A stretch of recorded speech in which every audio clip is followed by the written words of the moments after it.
Hello, this is Mrs. Bennett. Today we're going to talk about classifiers. I'm going to tell you what they are and then how to use them. We do have classifiers in English, but they are a very different tool than what they are in ASL. And in ASL, they are much more powerful. So basically in ASL, a classifier is an established hand shape that represents a set of objects. So certain things like people can be represented by this hand shape or that one. Car is going to be represented by a specific hand shape. A large group of something has a specific hand shape, or a flat surface. There are hand shapes that go with these categories, these classes of things. And by representing these things with this hand shape, it allows us to show description, action, or reference. So what I mean by that, they kind of start off as a pronoun. So I can talk about Jim, but rather than just spelling Jim over and over and over again, I can choose a hand shape that represents Jim, and it becomes like he.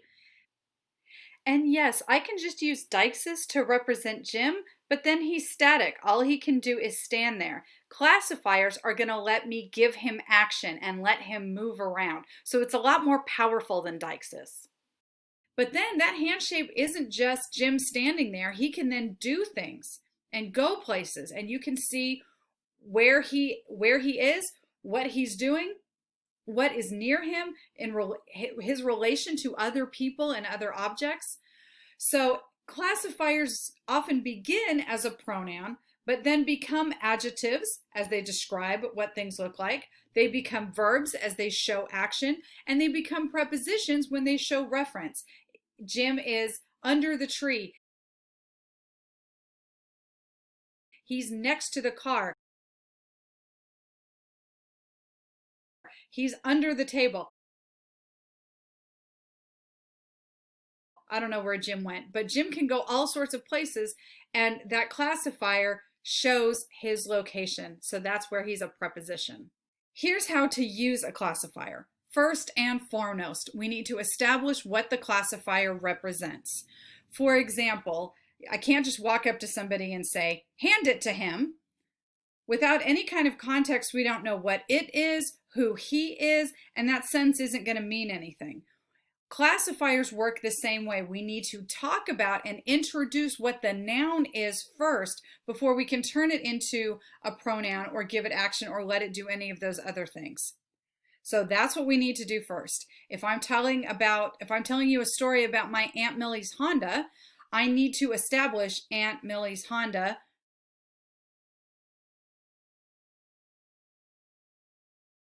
before I can do anything else.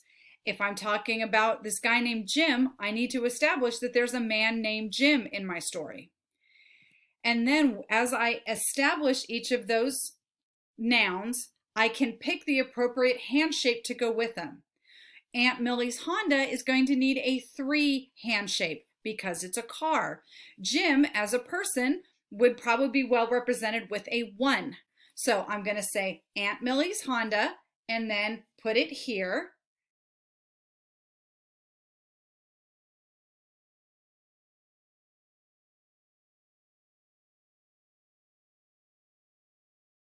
Because see, now it's a pronoun, it. And then I can talk about Jim, and he's over there.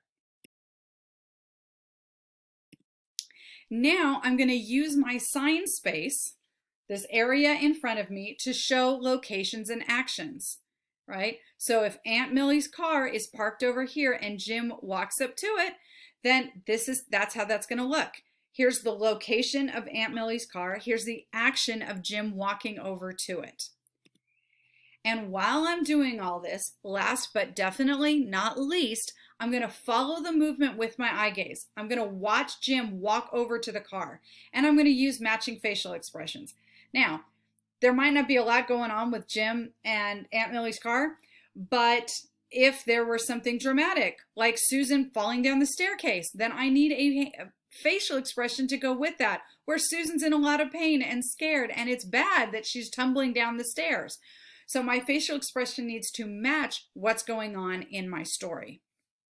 Now, as we talked about earlier, there are specific hand shapes that are already designated 4 different objects. And I'm going to go through some of the most common ones of those with you right now.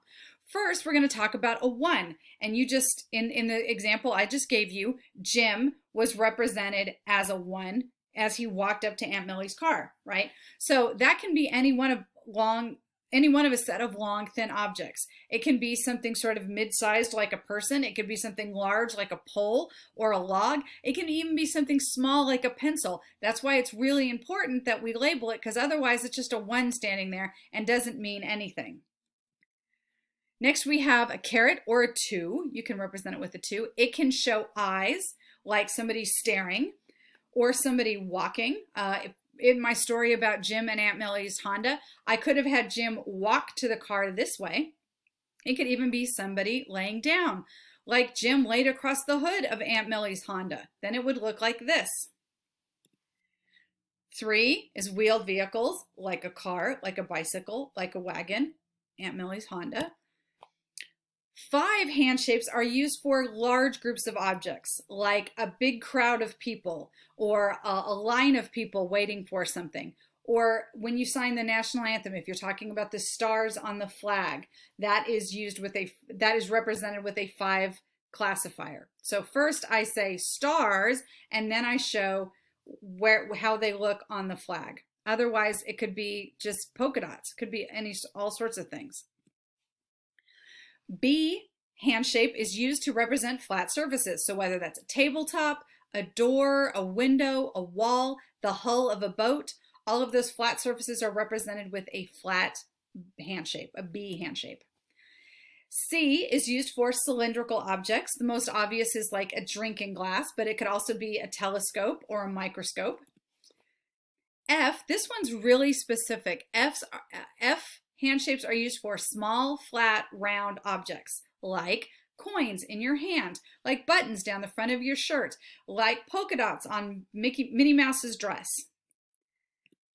A bent V hand shape is used to show people sitting, like the sign sit, or to ride in the car.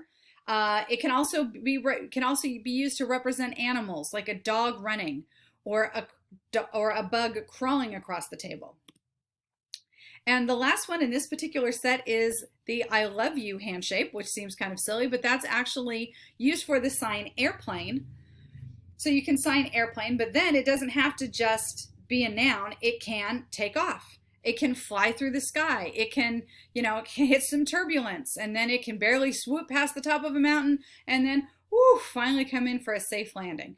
So all of those are examples of classifiers. This is by no means a definitive list. There are plenty more hand shapes that you can use. There are plenty more examples for each of these hand shapes.